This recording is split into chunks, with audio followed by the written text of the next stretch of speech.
Okay, we are on our last question. 2012, number 5 is where this originally came from, question 7 in your packet. Describe what a type 2 error would be in context of the study and a consequence of making this error. So I said a type 2 error would be failing to reject the true proportion of adults who can pass the test is 0.35, and saying there's not enough evidence to say that less than 35% of resident adults can pass the test. A consequence would be the city council wouldn't fund the fitness program when the residents need these programs. So they said in context of the study, a type 2 error means failing to reject the null hypothesis that 35% of adult residents are able to pass the test, when in reality, less than 35%.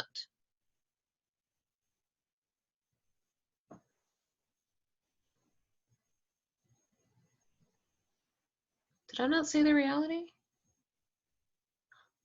I didn't. So it's because I think I did these in the middle of the night. No, I did it while I was tutoring someone. So there's not enough evidence to say that less than 35% of residents can pass the test, when in reality,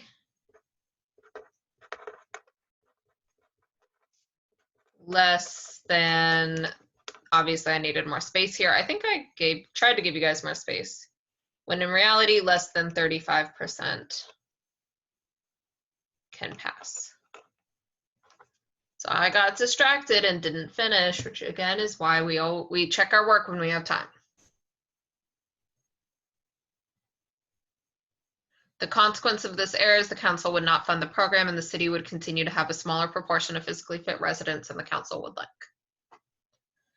Part A is scored as follows: essentially correct. The response correctly completes the following 2 components. Describes the error in context by referring to the proportion of adults in the city who are able to pass the physical fitness test. Describes the consequence of not funding the program and or continuing poor physical fitness of adult residents in the city. So I got the consequence. I did not describe my error correctly. I knew what I was doing, I just didn't finish. Referring to the symbolic hypotheses is not enough.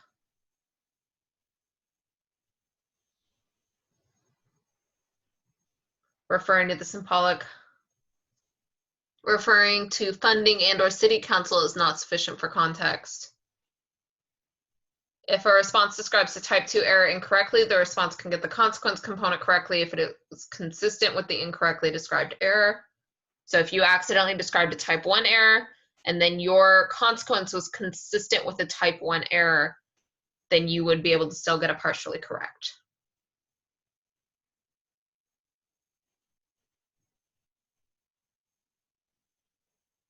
If a response gives an incomplete description of type 2, the response can get the consequence component correctly, even if the consequence is consistent with the partial description of the error.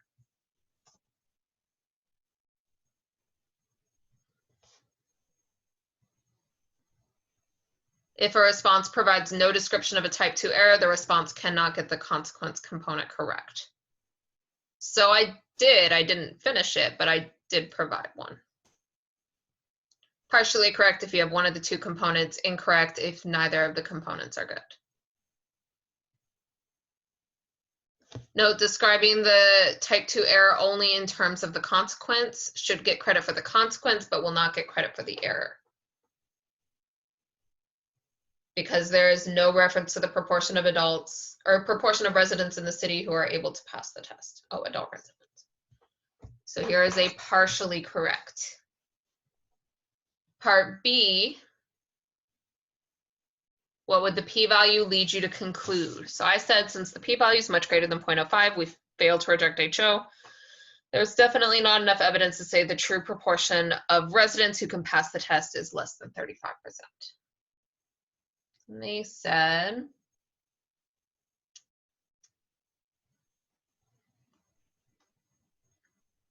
yeah, they said the same thing, but they continued with, after all, the sample proportion of p hat is actually much higher than 0.35, which is in the opposite direction of the alternative hypothesis. So part B, essentially correct if you link the p-value to the conclusion by stating the p-value is greater than 0.05.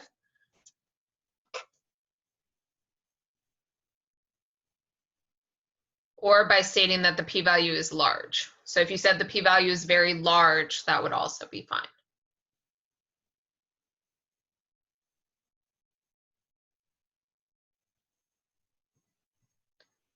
Part 2 uses context by referring to the proportion, or you could have interpreted the p-value correctly to get that first component. Use context by referring to the proportion of adult residents who are able to pass the test, of residents who can pass the test. Makes a correct conclusion that describes the lack of evidence for the alternative hypothesis. So there is not enough evidence to say that the true proportion is less than 35. So essentially correct if you had all three of those.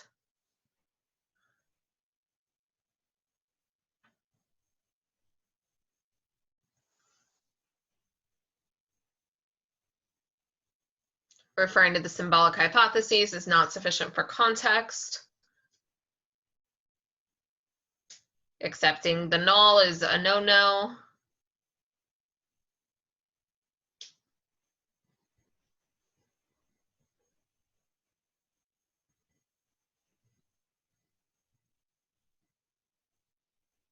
Correctly addressing the consequence, they don't fund the program, is sufficient if the response also indicates the null hypothesis is not being rejected.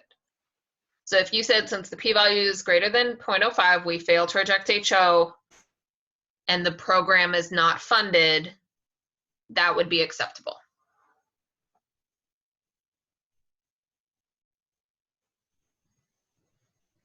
Note, a response that says the p-value is very large recognizes that the sample proportion is greater than 0.35 and consequently concludes there's no evidence to support HA is scored as an E. I don't know why you do that. Partially correct if you had 2 of the 3. If you said reject HO, it's incorrect. No, nothing, it's incorrect. Part C, describe the primary flaw in the study described in Part B and explain why it's a concern.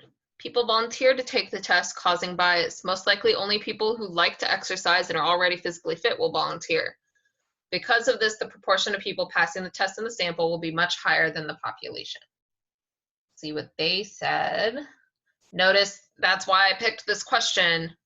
Well, that's not the only reason, but I picked this question because that's a Unit 3 question being asked right here. This year on the exam, we're expecting some multi-unit questions, and this is a good example of 2 units combined into 1. This is not a randomly selected sample because the sample was selected by recruiting volunteers. It seems reasonable to think volunteers would be more physically fit than the population of the city as a whole. Therefore, the sample proportion will likely overestimate the population proportion of adult residents in the city who are able to pass the physical fitness test. Almost the same thing as what I said. Part C is essentially correct if you have the following 3 components. State that the sample is not random and/or that volunteers were used. People volunteered, or you could have said people were not randomly selected. Describes how the sample is different with regard to physical fitness or other variable related to the ability to pass the physical fitness test. So why does it matter that they volunteered? This is like the egg question all over again. Why does it matter that we picked the eggs only from the front? Why would those eggs possibly be smaller? Most likely only people who like to exercise and are already physically fit will volunteer. That's a specific reason as to why we would be getting more physically fit people. Address the idea of making an inference from the sample to the population by stating that the sample statistic will overestimate the population parameter, or that the sample will not be representative of the population. So I said the sample proportion will be much higher than the population proportion. You also could have said, thus these people will not be representative of the city residents as a whole, something like that. So you need all 3 of those components to get an E.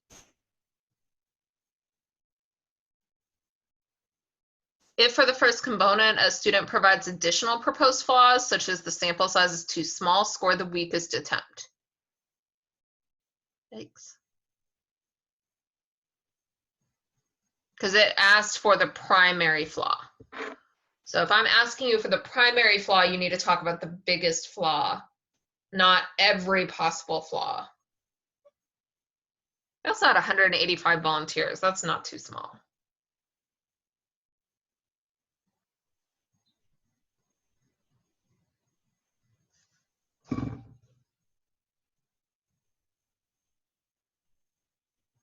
Saying physically fit people will be overrepresented, or the results cannot be generalized, or the results will be inaccurate, lack a specific reference to the population, and is not sufficient for the third component. Referring to bias is not sufficient for the first component unless the concept of bias is clearly explained. What was the first component? Okay, so if you just said the sample is biased without any other information in this first line, then that would be like, why is it biased? It's biased because the people were not randomly selected or the people are volunteers. That had to all go together. Well, I hope that egg one helped you guys with this, because this is valid. It also shows you that I was not too mean on that scoring, I hope. I know I wasn't too mean. I hope I was mean enough. All 3 parts essential is a 4 out of 4. 2 essentials and 1 P is a 3 out of 4. 2 E's and 1 I is a 2 out of 4. An EPP or an EPI is a 2 out of 4. PPP is a 2 out of 4. EII is a 1 out of 4. PPI is a 1 out of 4. PII or III is a 0 out of 4. I hope you did well on this FRQ packet. If not, I hope you learned a lot, and good luck on your FRQ quiz that you are doing after this. Or you are supposed to be doing it after.